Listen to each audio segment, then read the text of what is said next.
والصلاة والسلام على أشرف خلق الله. ازيكم حبايبي، عاملين ايه؟ يا رب تكونوا بصحة وخير يا رب. بصوا، ده المكان عندي اهو زي الفل اهوت. بسم الله ما شاء الله، الأرانب زي الفل. الحمد لله والشكر، الشكر لله. انا حطيت لهم شوية علف اهوت، وكنت لسه ساقياهم شوية مية وحاطه لهم فيها برضو. المرة دي حطيت لهم سبرين، حطيت لهم 2 سبرين كده، بوشته في المية وحطيته لهم، شربوه بألف هنا يا رب. وحطيت لهم برضو شوية عيش من شوية، هما بيحبوا العيش قوي. بتاع ده باتيه، انا كنت جايباه من الفرن والعيال ما كلوهوش، فهم بقى اولى بيه. بسم الله الرحمن الرحيم، اللهم صل وسلم وبارك على سيدنا محمد.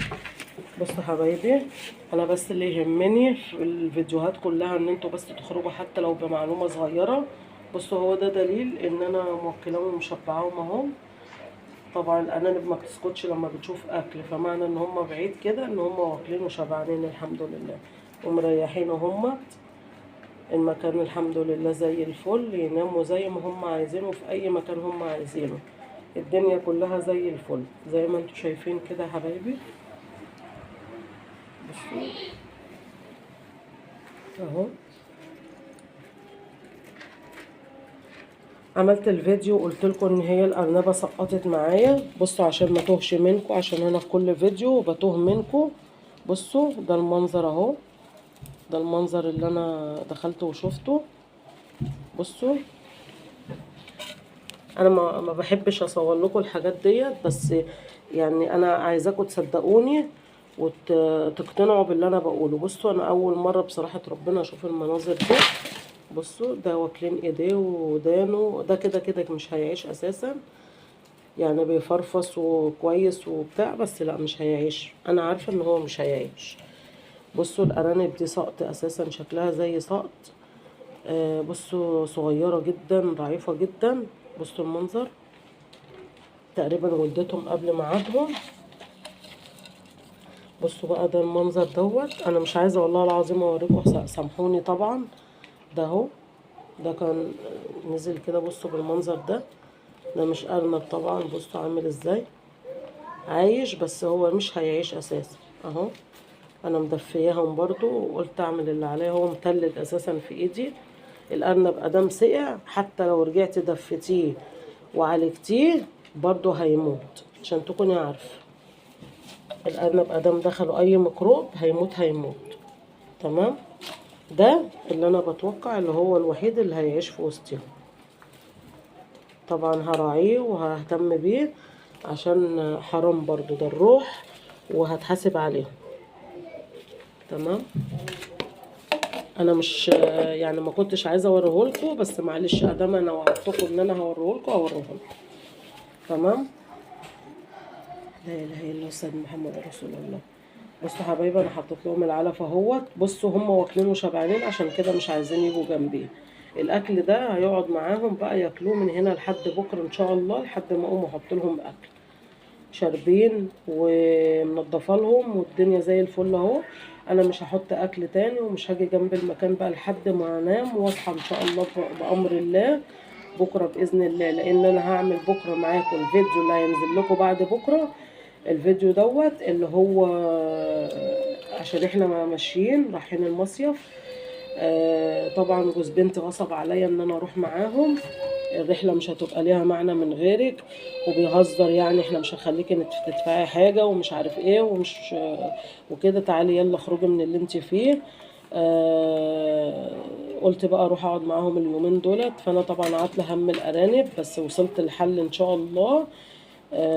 هروح واجي الاقي الارانب زي الفل باذنك يا رب، باذنك يا رب ما فيش اي حاجه وحشه تكون حصلت لهم.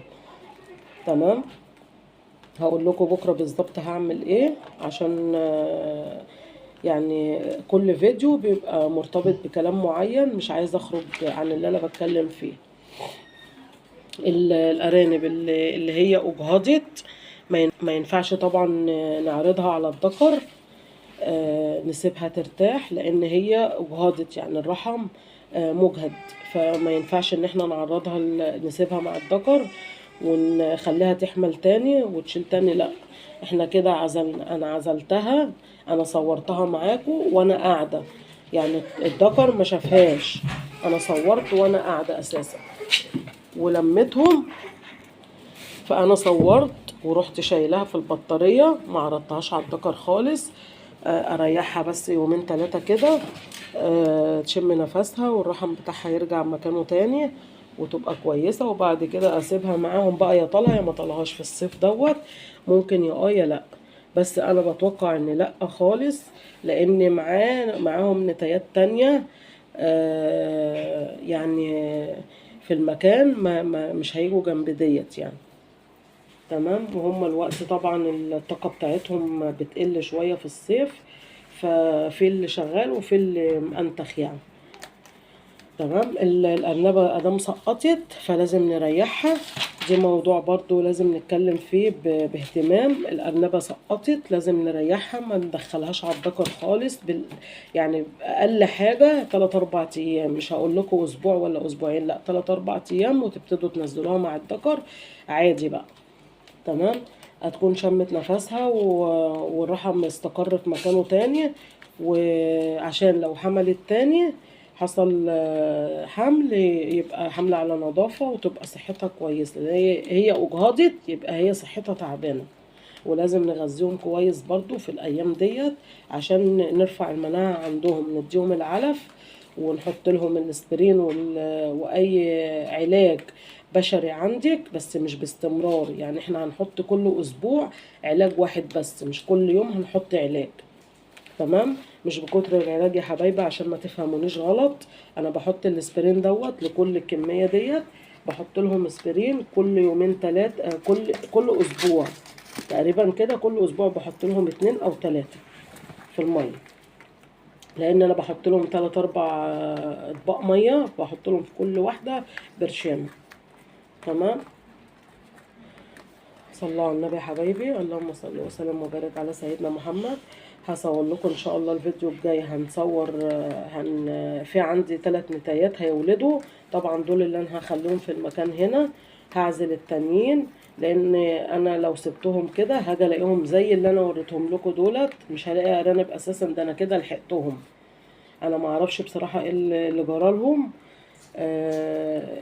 فاليومين الجايين ان شاء الله ههتم بيهم وابقى قاعده جنبيهم، لان انا ما فرستش النتايات اللي هي هتولد، كنت بفرزها واعزلها في البطاريه لوحديها لحد ما بتولد وتقوم بالسلامه وترضع عيالها، وافضل اطلعها تاكل وتشرب وادخلها على اولادها تاني.